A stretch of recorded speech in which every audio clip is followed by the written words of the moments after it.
Last time में हम NCERT का रिवीजन कैसे करें, और बहुत ही बेहतरीन तरीके से अगर मैं बात करूं बायोलॉजी में 360 आउट ऑफ 360 लाने के लिए हमको अब क्या करना है, कैसे करें।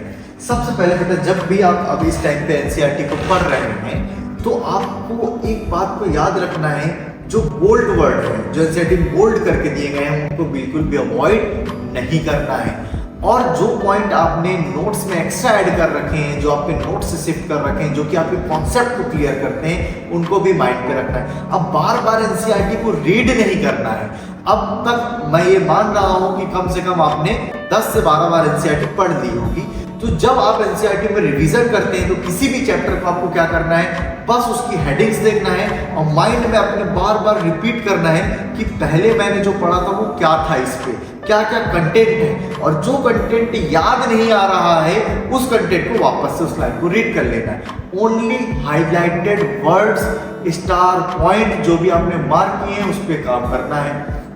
दूसरा पॉइंट अगर मैं बात करूं यहाँ पे, तो आपको क्वेश्चन प्रैक्टिस करनी है। इस टाइम पे आप जितने ज्यादा अगर मैं बात करूं क्वेश्चंस की प्रैक्टिस करेंगे, उतना ही ज्यादा क्या होगा, आपको फायदा होगा। वैरायटी ऑफ क्वेश्चंस करें, टेस्ट सीरीज सॉल्व करें, क्वेश्चंस को समझें, और जिन क्वेश्चन को आप गलत कर रहे हैं, जो आपके टेस्ट में गलत हो रहे हैं, उसको मार्क करें और फिर इस बात को रिकॉल करें कि ये क्वेश्चन किस चैप्टर का है, फिर उस चैप्टर में किस टॉपिक का है, और उस टॉपिक को वापस से रिवाइज करो।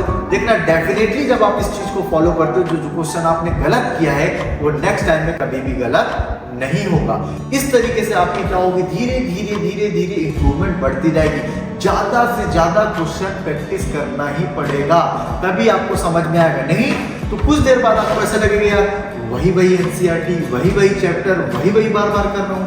अगर आप वही चीज को पढ़ रहे हो तो खुद सोचो, उसके बाद तो आपसे उस चैप्टर से रिलेटेड कोई भी क्वेश्चन गलत नहीं होना चाहिए। फिर गलती क्यों हो रही है, यानी कि आप हर बार पढ़ने में कुछ ना कुछ ऐसा है जो छोड़ देते हैं, और वो होता है कॉन्सेप्ट। और कॉन्सेप्ट के साथ जब आप पढ़ेंगे तो डेफिनेटली एक एक पॉइंट आपका क्रिस्टल क्लियर होगा और हर एक क्वेश्चन को क्या कर पाएंगे आप बहुत बेहतरीन तरीके से सॉल्व कर पाएंगे।